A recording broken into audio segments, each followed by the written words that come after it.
시청자 여러분 안녕하십니까? 제주와 미래연구원 김동만입니다. 제주와 미래연구원과 한라일보의 공동기업으로 제주의 정책 현안을 점검하고 시민들의 제안 정책을 토론하는 작은 변화, 제주를 바꾸다 시간입니다.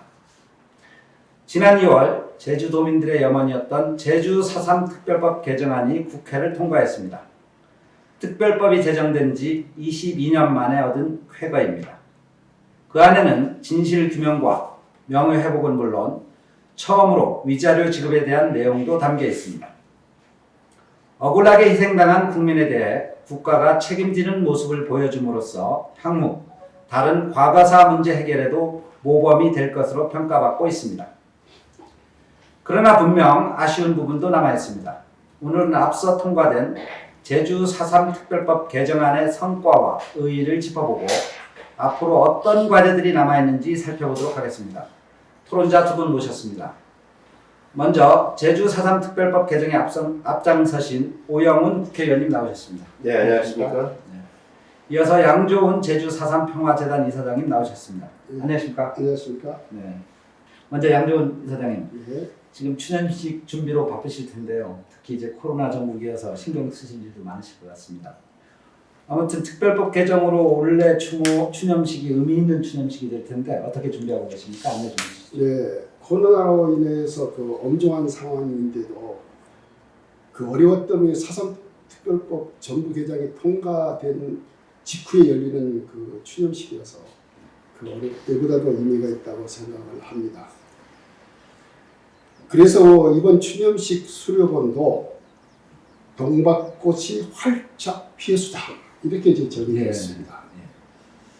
문재인 대통령은 4.3 70주년 그러니까 2018년에 오셨고 그 다음 2020년 그래서 경년 2년에 한 번씩 오겠다 이렇게 약속을 한 바가 있습니다. 그런데 이번에 우리 그 추념식은 특별법 개정이라는 특별한 시기이기 때문에 우리 오영훈 의원을 비롯해 여러분들이 이번 그 추념식에 좀 오시면 좋겠다 이렇게 건의를 하고 있습니다. 그래서 저도 대통령이 직접 참석하셔서 특히 그 식장에서 4.3 특별법 정부 개정안에 대한 서명식이 진행됐으면 얼마나 좋을까 이런 생각을 하고 있고요. 다만 이 코로나 상황이다 보니까 추념식 참석 범위가 한 150명 정도. 특히 그 65세 이상 되는 유족들이 참석할 수 없어서 그 매우 아쉬움이 있습니다. 네. 아이고 안타깝습니다. 자, 의원님은 국가 추념식 참석하시죠?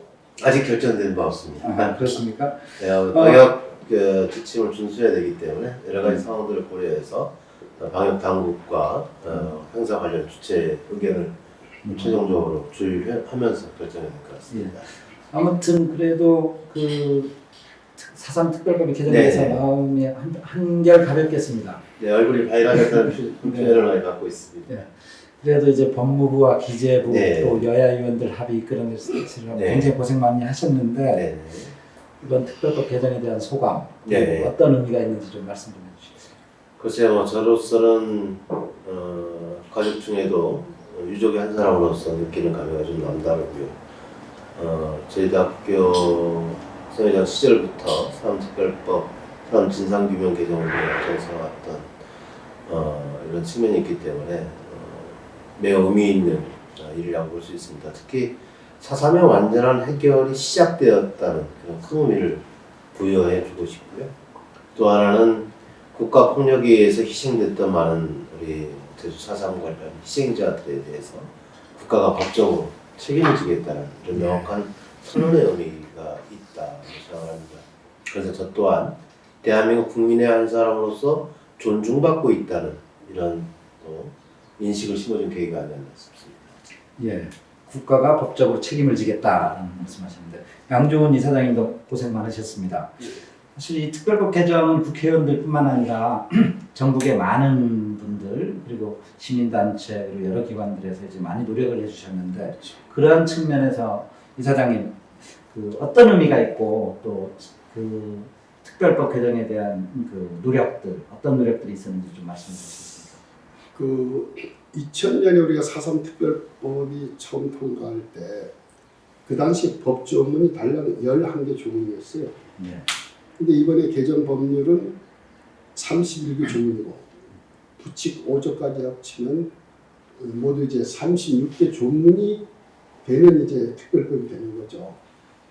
이제 한마디로 이렇게 보면 어쩌면 새로운 법률이 탄생하거나 다름없다 이렇게 말해도 지나침이 없을 겁니다.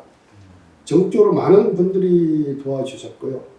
제주도 내에서도 기관, 정당, 시민사회단체 124개 단체가 똘똘 뭉쳐서 특별법 쟁취를 위한 공동행동 이런 모임들의 활동이 이제 활발히 진행이 됐고요.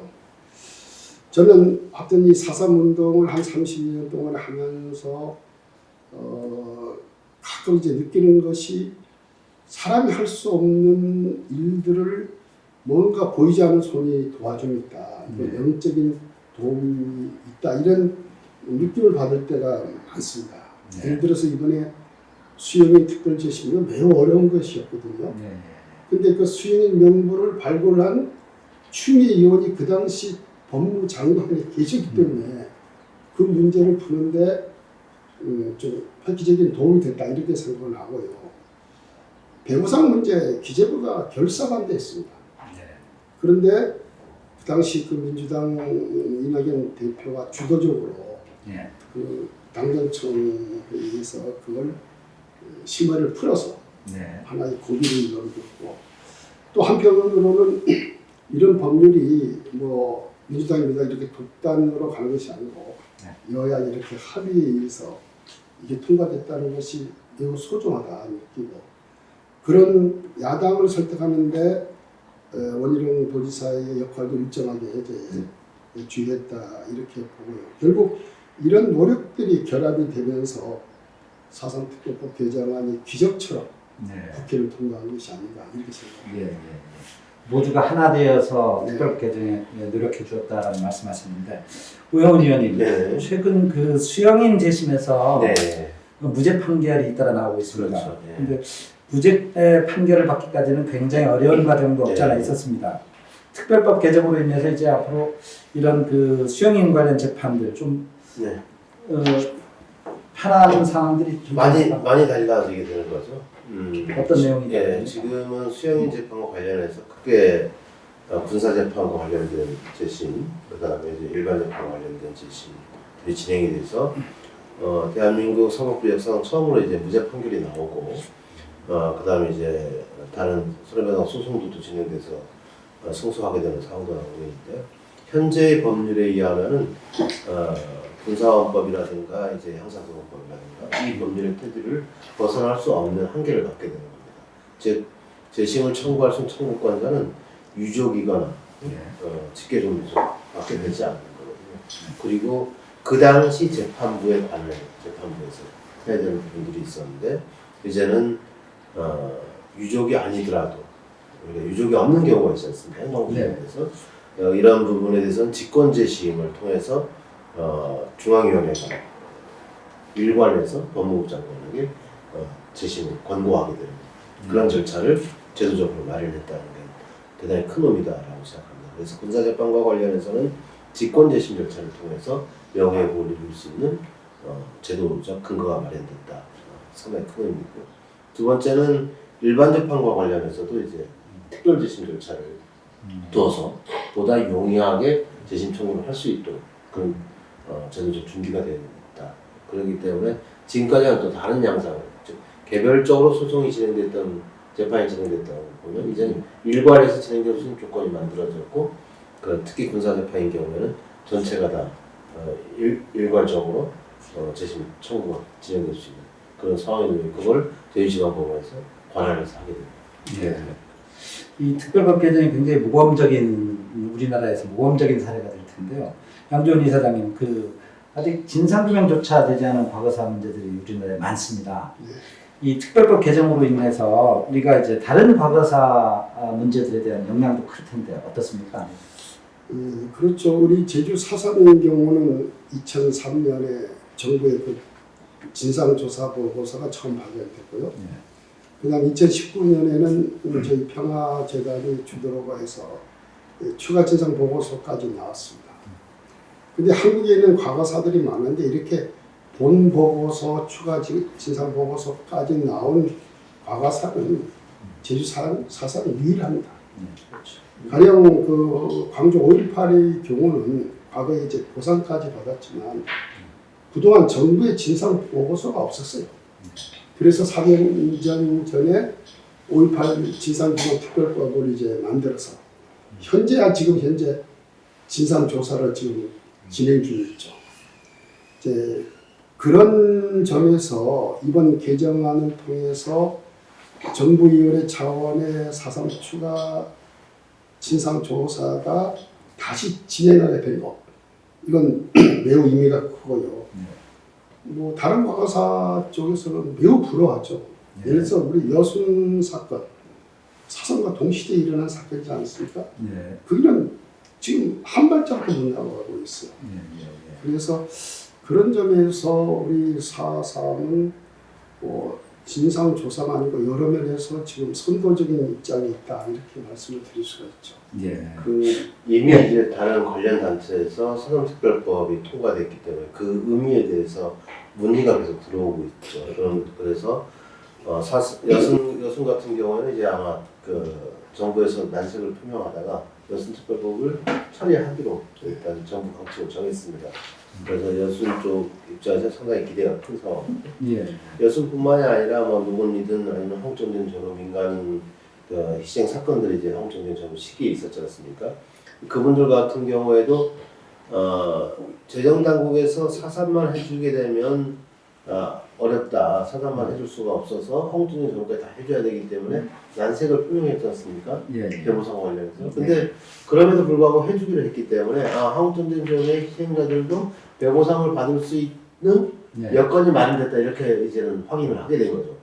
그래서 기대를 할 수밖에 없는 상황인 것이고, 그리고 지금 용역조사가 사산만을 가지고 용역을 하고 있는 것이 아니라 홍정된 전후 민간 희생자 사건 전체에 대해서 배보상을 할 수 있는 용역을 진행하고 있는 거기 때문에 다른 유족분들에게도 희망을 줄 수 있는 그런 법률 개정이 되게 됐습니다. 그러니까 아까 지금 오 의원님께서 이제 용역 얘기하셨는데, 그러니까 이제 정확히 국가 배상, 보상, 이제 저기 표현은 이제 위자료라는 표현을 써있죠. 지금 현재는. 그러면 이 문제가 앞으로 이제 그 국가 예산을 마련하고 어떠한 방법으로 이제 유족들이 지급할 것이냐, 이게 이제 용역을 해서 그 결과를 도출한다는 얘기입니다. 그렇죠. 그 얘기 좀 해주시겠습니까? 이미 행정안전부에서 사감과 관련된 용역을 진행을 하고 있는데요. 당정 협의 사항입니다. 이 용역을 진행하고 있는 부분. 예산을 4억 원을 지금 투자해서 진행을 하고 있는데 6개월 동안에 용역을 하게 됐고요. 첫 번째는 뭘 해야 되냐면, 이게 배상인지 보상인지 위자료인지 아직 명확하지 않습니다. 지금 현재 일단 법 조문에는 위자료로 표현이 되어 있는데, 이 성격, 단어를 명확히 해야 될 필요가 있겠다라고 해서 이 부분도 용역에 포함을 시켰습니다. 그리고 그러면 금액을 어떤 기준에 의해서 금액을 지급할 것인지 문제가 남아 있는 거예요. 그래서 지금 재판과 관련돼서 배보상금이 지급됐던, 위자료가 지급되는 사례에 대한 분석, 국내외에 대한 사례 분석 작업이 동시에 진행되고 있습니다. 그렇게 되면 지급 금액이 나올 것이고요. 그리고 지급 방법, 절차와 관련된 내용까지 용역에서 제시하게 됩니다. 그 용역이 나오게 되면 그 금액을 다시 사전특별법 개정을 또 해줘야 됩니다. 그럼 금액을 어떤 방법으로 설정했고 그거를 어떤 방식으로 또 지급한다. 그와 관련된 또 심의위원회나 이런 것도 어떻게 설치하는가, 이런 내용이 이제 들어가야 되기 때문에 특별법 보완 작업이 다시 이루어지게 되고, 그 다음에 8월 말까지 2022년도 정부 예산을 편성해야 됩니다. 그럼 2022년도 정부 예산안에 사상 배보상과 관련된 예산안이 들어가야 되는 거죠. 그 용역에서 제시한 액수에 따라서 그 액수를 정부 예산안에 넣는 겁니다. 거기까지 되어야 사람이 이제 이 법의 성과가 보이는 거다, 이렇게 알겠습니다. 그 양전 이사장님, 그 지금 위자료, 사실 유족들은 가장 큰 관심이 여기에 있는 것 같습니다. 그래서 이제 벌써부터 위자료 금액이 얼마나 될 것이냐라는 얘기들이 오르내리고 있는데요. 현재 용역 중이라고 하는데, 사실은 이게 긍정적인 측면도 있지만 상당히 그 가족 간의 갈등부터 시작해서 형제 간의 갈등, 이런 부정적인 뉴스도 나타날 것 같거든요. 이런 과제들 어떻게 풀면 좋겠습니까? 처음 그 위자료라는 용어가 나왔을 때 좀 논란이 있었죠. 왜 배보상이 아니고 위자료라는 용어를 쓰느냐 이런 질책의 소리도 있었습니다. 그런데 이제 위자료라는 용어가 결국 배상의 일종이다 이런 해석도 지금 현재 나오고 있는데 실질적으로 그 문재인 대통령께서 국무회의에서 4.3 특별법 개정안을 언급해서 뭐라고 표현했냐면 배상과 보상 근거를 마련했다는 점에서 뜻깊은 진전이다 이런 표현을 썼어요. 대통령께서. 그리고 지금 행안부가 지금 발주 중인 용역 제목도 과거사 배보상 기준 제도화에 대한 연구예요. 그렇죠? 그러면 여기서 우리는 무슨 위자료에 머무는 것이 아니고 배보상이라는 그런 개념을 갖고 가고 있는 거죠. 근데 그걸 이번 용역을 통해서 좀 더 구체화하자 이런 것이고요. 아까 그 사회자께서도 말씀했지만 물론 앞으로 분전이 지급되면 일부 가족 간의 갈등 사실은 우려되는 부분도 있죠.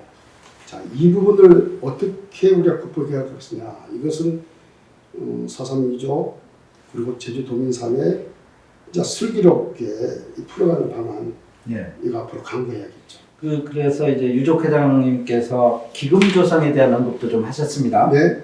물론 이제 자발적인 유족들 자발적인 참여가 이루어져야 되겠지만 이런 그 배상금 또는 위자료를 받았을 때 공적인 기금을 마련해서 어떤 사회에 긍정적인 기여를 해보자라는 얘기도 있는데 이 사장님 어떻게 생각하십니까 이 부분에 대해서? 지난 과거를 이제 우리가 되돌아보면 광주 5.18 때 이제 보상금이 나왔습니다.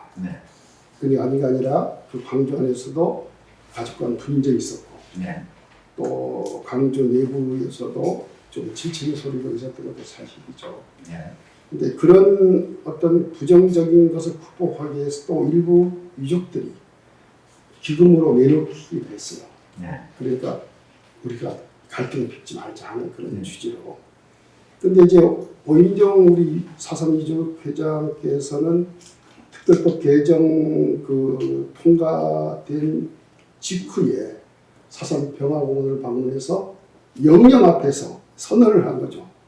자기가 받게 되는 만약에 배상금이 있으면 전액을 인간의 존엄과 평화의 가치 높이기 위한 기금으로 기부하겠다 이렇게 선언을 하는데 저는 그것은 개인의 아픔을 뛰어넘어서 어떤 공동체의 아픔, 지우 이런 큰 걸음을 했다 하는 점에서 좀 잠잠한 화제가 되고 있고 또 이런 운동이 국민과 어쩌면 정부 당국에도 하나의 큰 울림으로 전해질 것이다 이렇게 생각하고 있고요. 다만 저는 오 회장처럼 전액을 교부하겠다 뭐 이런 것보다는 십시일반으로 그것이 비록 작은 액수라 할지라도 많은 분들이 이렇게 참여해서 하나의 캠페인이 됐으면 좋겠다 그런 바람이 있습니다. 그 의원님도 유족이시죠? 네. 유족의 한 입장에서 의원님 어떻게 생각하십니까 이 부분에 대해서? 감지하시는 것이고요. 이와 관련해서 지난번에 이낙연 전 대표께서 제주에 방문했을 때 이 소식을 듣고 상당히 감격스러워하셨어요. 이건 정부가 할 수 없는 일을 유족들이 먼저 나서서 평화와 연대를 위해서 기금으로 기부할 수 있다는 이것은 진짜 놀라운 발상이다. 그리고 그것은 그동안 재정당국에서 이 과거사 문제에 대한 부정적인 입장을 견지해 왔다는 것을 일거에 해소시킬 수 있는 놀라운 아이디어다. 그리고 다른 또 과거사 문제 해결에도 큰 울림을 줄 것이고 향후 공무원 사회나 관료 사회의 변화에도 큰 인식의 변화를 주지 않겠나 기대를 한다는 말씀을 주셨고요. 저는 충분히 공감하고 다만 지금 코로나19로 인해 상당히 좀 어려운 또 상황이기 때문에 이분과 관련돼서 실제화가 됐을 때 유족들이 겪게 되는 그 상황에 대한 가만히 좀 있어야 된다는 생각이 좀 듭니다. 그래서 아까 양존 이사장님께서 말씀하셨던 십시일반보다 많은 유족분들이 동참과 운동을 통해서 진행될 수 있다면 상당히 큰 지역사회 모범적 사례로 남을 수 있지 않겠나 생각합니다. 네, 유족들이 우리 과거사 문제에서 아주 선도적인 모범 사례를 만들어 주었으면 하는 바람이 없지 않아 있습니다. 그리고 이번 4.3 특별법 개정안 중에서 네. 이제 중앙위원회 분과위원회를 두고 있는데 네. 국회 여야가 3명씩 추천하도록 돼 있죠. 2명씩. 2명씩입니까? 아. 네. 근데 그 과거에도 그랬지만 그 네. 위원회를 좀 잘못 구성하면 좀 파행으로 움직여지기도 네. 하고 사실 이 중앙위원회 구성 제대로 돼야만 이 특별법 개정의 의미가 또 있지 않겠습니까? 네. 이거 어떻게 돼야 된다고 생각하십니까? 지금 여야의 입장을 좀 충분히 반영한 법안 개정안으로 이제 정리가 된 것이고요. 당초 제가 대표 발의했던 안에는 이와 관련된 내용은 들어가 있지 않았습니다. 그런데 추가 진상조사와 관련된 여야의 입장에 다소 차이가 있었고 관점의 차이가 있었기 때문에 부분적으로 수용을 한 것이고요. 또 그리고 최근 국회에서 통과되고 있는 각종 법률에서는 위원회 구성을 여야 추천으로 이제 하는 것이 또 관리가 되고 있는 상황이기 때문에 존중한 측면도 있습니다. 그렇지만 지금 현재 중앙위원회 틀을 깨지 않는 범위 내에서 두 명 추천이기 때문에 지금의 중앙위원회 실무위원회 틀 자체는 변하지 않을 것이다 라고 생각합니다. 다만 위원회 운영에 있어서 객관성을 더욱더 확보하기 위한 그런 조치로서 이루어졌다고 생각을 하고요. 큰 어려움은 없지 않을까 싶습니다. 예. 안종기 사장님, 이제 추가 진상 규명도 중요한 과제인데요. 평화재단에서는 어떻게 준비하고 계십니까? 그러니까 이번에 법률 개정으로 인해서 그 4.3 중앙위원회가 추가 진상 조사를 심의하고 의결하고 하는 그런 내용이 이제 담겨졌고, 다만 이제 추가 진상 조사의 실무 작업은 평화재단이 하는 걸로 네. 이렇게 이제 정리가 된 것으로 알고 있습니다. 물론 그에 따라서 이제 전문 인력 이제 보강은 반드시 필요한 것이고요. 그래서 제가 엊그제 지금 현재 그 진상 조사를 하고 있는 그 5.18 진상규명위원회 또 진실과 화해위원회 이 기관을 제가 방문해서 위원장들 나가고 조직, 운영 실태, 애로점 이런 것들을 제가 점검하고 이제 문제도 있습니다. 제가 가까운 시일 내에 어쨌든 4.3 추가 진상 조사단이라는 어떤 성격의 조직이 이제 생겨야 할 것 같고요. 네. 그에 따른 인력, 예산 이런 계획서를 만들어서 정부하고 특히 이제 고위원위원회를 우리가 국회 이렇게 협력을 하면서 이제 준비를 하려고 하고 있습니다. 예. 이제 특별법 개정안은 좀 담지는 못했지만 이제 4.3 해결을 위해서 풀어나가야 될 과제들도 있을 것 같습니다. 네. 이제 남겨진 과제에 대해서 좀 토론해 보도록 하겠습니다. 아무래도 제일 먼저 지금 얘기되고 있는 게 정명의 문제 아닐까 생각이 드는데 우영훈 의원님, 앞으로 이게 중요한 과제가 될 텐데 어떻게 생각하십니까? 일단 정명의 문제 때문에 우리가 논의에 집중했던 게 추가 진상조사 부분이었습니다. 그것을 어떤 방식으로 진행하는 것이 가장 효과적으로 또 정명을 도출해낼 수 있을 것인가에 집중해서 했던 것인데 다행히 이제 추가 진상조사 관련된 중앙위원회 의결 기능과 위상이 좀 더 명확해졌다라는 데 상당히 큰 의미가 있고요. 물론 서남평화재단이 중심이 돼서 진상조사를 하게 되지만 그 내용을 국가 차원에서 인정하는 그런 위상을 확보했다는 것은 제가 상당히 큰 의미입니다. 그렇다고 한다면 지난 평화재단에서 지난 시기에 진행했던 추가 진상조사 보고서, 그 다음에 미군정 관련 보고서가 1권, 2권이 나와 있죠. 그런 그 추가 진상조사단이 구성되게 되면 우선 이 기존에 발행한 보고서에 대해서 저는 한 번 더 숙독을 하고 심의를 해서 그거를 위원회 차원의 의결로 국가 차원의 보고서다 하는 위상을 확보해줘야 된다고 생각합니다. 그 작업이 끝나게 되면 또 추가적으로 사건의 성격과 관련된 것을 분명히 하기 위한 추가 진상조사 작업에 박차를 넣어야 한다 생각하고요. 저는 미군정과 관련된 책임의 부분에 대해서 우리가 사료에 대한 접근이나 또 추가적인 여러 가지 학술 조사도 진행이 돼야 되겠지만 그 부분들을 구체적으로 어떻게 담보해낼 것인지에 대한 논의가 좀 필요하다고 생각합니다. 그래서 저는 의원회계 차원의 협력 방안도 필요한 것이고요. 그럼 학술적 차원의 협력 방안도 있겠지만 여러 가지 차원의 다각적인 노력을 통해서 이 문제에 대한 접근이 있었으면 좋겠다는 생각을 하고 있습니다. 예. 미리 말씀해 주셨기 때문에 그 추가 진상 규명 과정 중에 미군정의 역할과 책임 규명에 대한 부분을 제대로 해야 된다라는 소리가 많습니다. 이사장님, 그 재단에서도 이 부분에 대해서 연구를 하고 있죠. 네.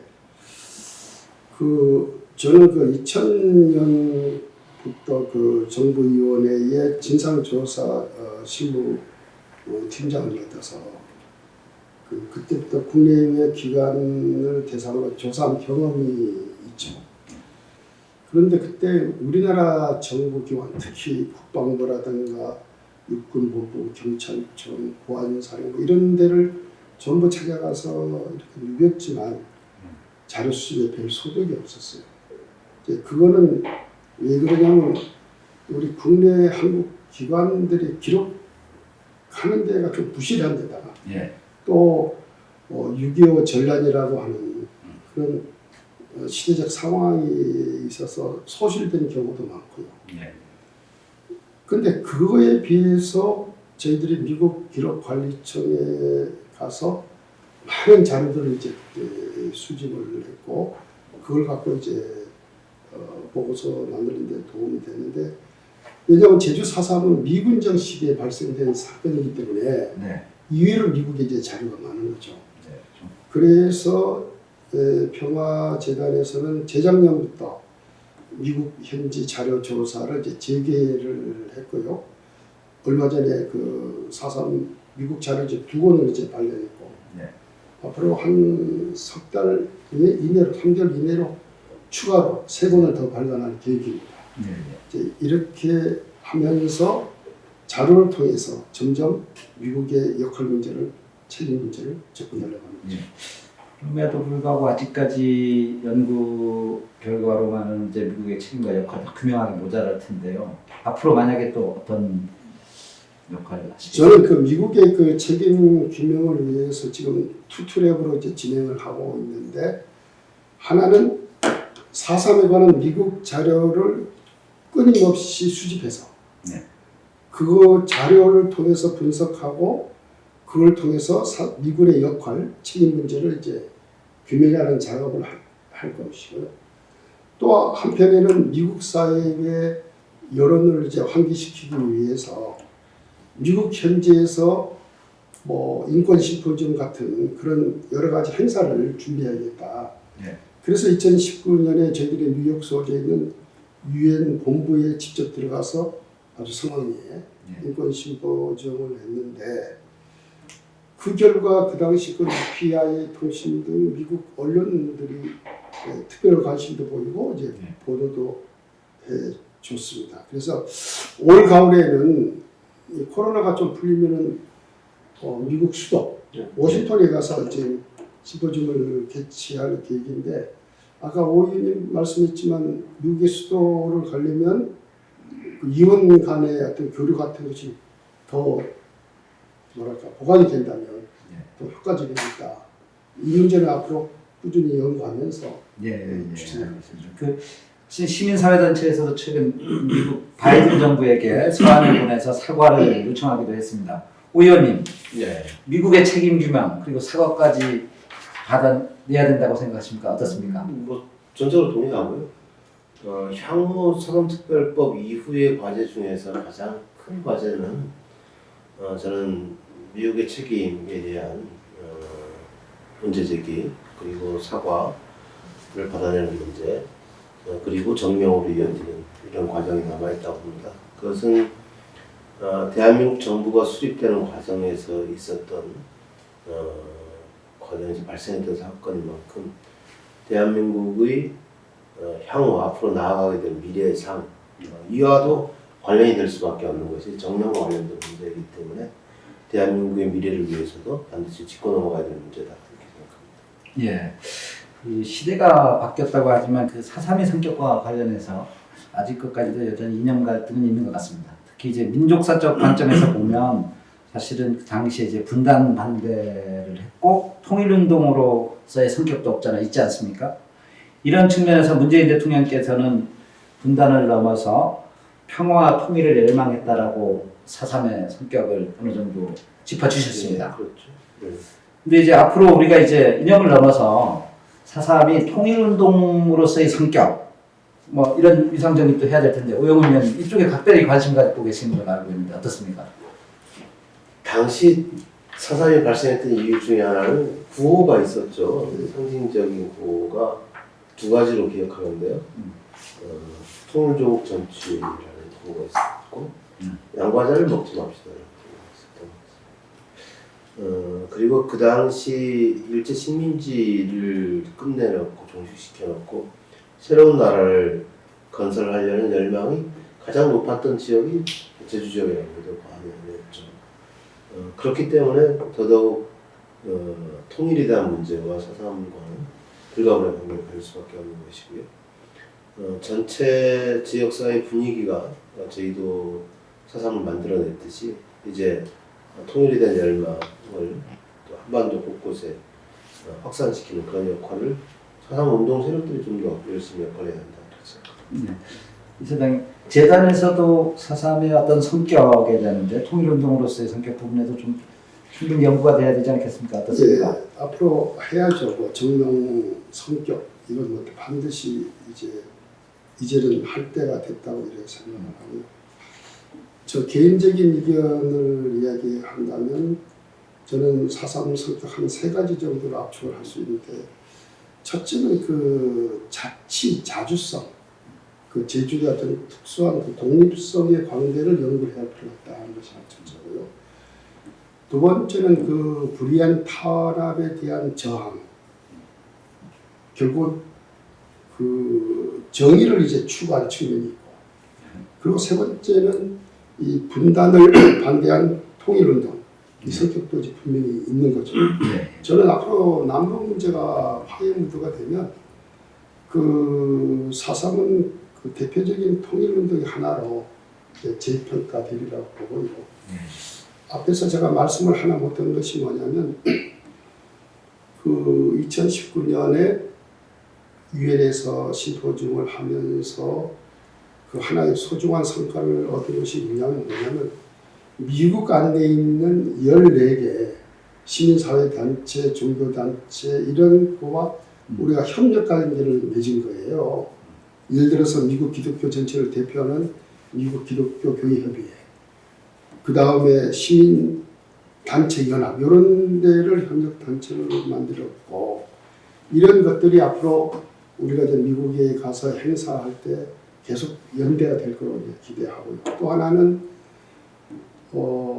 워싱턴, 뉴욕 지역의 제주 출신 교민들을 중심으로 해서 그 미국 내 미주 4.3 기념사업위원회 이걸 이제 조성하기로 지금 초안을 잡아 있습니다. 근데 이 코로나로 해서 이제 미국에 가지 못하는 바람에 이걸 발족을 못하고 있는데 이런 어떤 미국 내의 4.3 단체도 그 탄생할 그런 부상을 갖고 있다 이렇게 말씀드립니다. 예, 알겠습니다. 그 미국의 역할 규명과 통일운동으로서의 4.3의 성격, 추가 진상 규명에서 가장 중요하게 다뤄야 될 과제인 것 같습니다. 그렇습니다. 예. 자, 제주 4.3이 이제 더 이상 역사 왜곡이 없기를 좀 바라면서 이제는 상처와 치유, 화합과 평화 얘기 좀 진행해 보겠습니다. 그 제주 4.3 당시에 그 제주의 공동체가 많이 무너졌습니다. 최근에 이제 트라우마 센터가 이제 조성이 됐는데 이 코로나 영향도 있었지만 이제 그 거동이 불편한 생존 희생자들, 유족들 다 체감하고 있지 못하는 것 같습니다. 그 이사장님 먼저 그 거동이 불편한 분들에 대한 이제 대책 그리고 이제 제주 사회에 대한 공동체 치유도 중요한데 이러한 노력 앞으로 어떻게 하실 건지 좀 얘기해 주십시오. 작년 5월부터 그 고산동산 그러니까 옛 그 세무서터에다가 4.3 트라우마 센터를 이제 설치하고 운영하고 있는데 의외로 많은 분들이 찾아오세요. 그래서 그 프로그램을 착공하고 있고 또 심지어는 그동안에 이제 갈등이 심했던 강정 마을에서도 적극적으로 연대가 돼서 우리가 직접 강정에 가서 프로그램도 진행했고 하는 이런 실적이 있고요. 그럼에도 아직도 이제 거동이 불편한 분들이 유족들이 많은데 금년에는 좀 더 저희들이 그 적극적으로 이 방문 상담, 그러니까 지역별로 아니면 계양별로 가서 이제 프로그램을 진행할 그런 계획을 갖고 있습니다. 저는 그 4.3을 좀 정리를 하면 물론 비록 그 제주도 땅에서 이루어진 사건이지만 이 사건의 핵심 속에는 한반도 분단과 냉전이라는 것이 깊이 지금 박혀있는 거예요. 그러니까 그걸 핵심이라 보면 이거는 세계적인 사건이라는 거죠. 그래서 지금 우리가 벌이고 있는 4.3의 진실규명, 명예회복, 기념사업, 더 나아가서 화해운동, 이번에 배보상까지 진행이 되면 나는 제주 4.3은 세계적인 과거사 해결의 모델, 그것도 모범적인 모델이 되리라고 이렇게 믿고 있고, 또 그렇게 하기 위해서 우리가 그런 꿈을 갖고 이제 당면한 실탄에 풀리지 않은 것들을 하나씩 풀어가야 한다 이렇게 생각합니다. 그 4.3에 있어서 이제 과거사 문제 해결도 있지만 네. 사실은 이 4.3의 큰 가치가 이제 우리 동북아시아의 항구적인 평화 또 우리 이제 화합 이런 미래 가치를 만드는 거 아니겠습니까?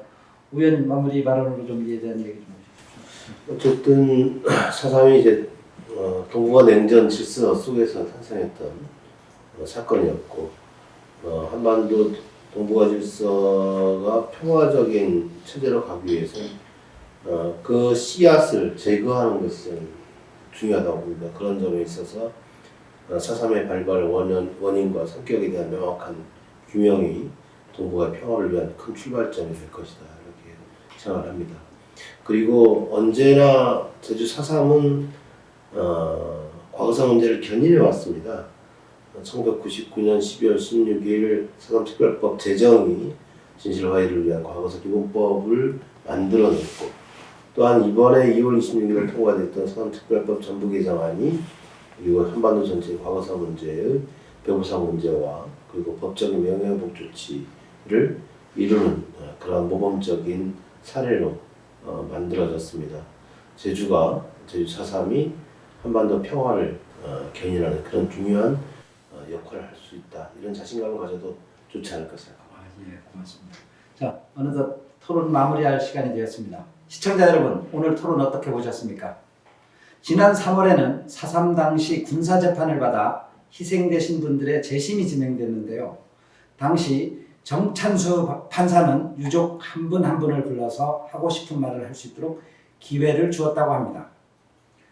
뿐만 아니라 고통은 위로하는 것이 아니라 함께 느끼는 것이라고 말해서 큰 울림을 주었는데요. 끝내는 울음바다가 되고만 그 재심 재판을 보면서 많은 분들이 만감이 교차했을 것이라고 생각됩니다. 여러분, 이틀 후면 제주 4.3 73주년입니다. 넘기 힘들 것 같았던 4.3 특별법 개정을 시작으로 이제는 이념의 굴레를 넘어 4.3이 정당한 역사적 자리매김이 필요할 때입니다. 오늘 토론 마치겠습니다. 시청자 여러분 고맙습니다. 고맙습니다. 감사합니다. 감사합니다.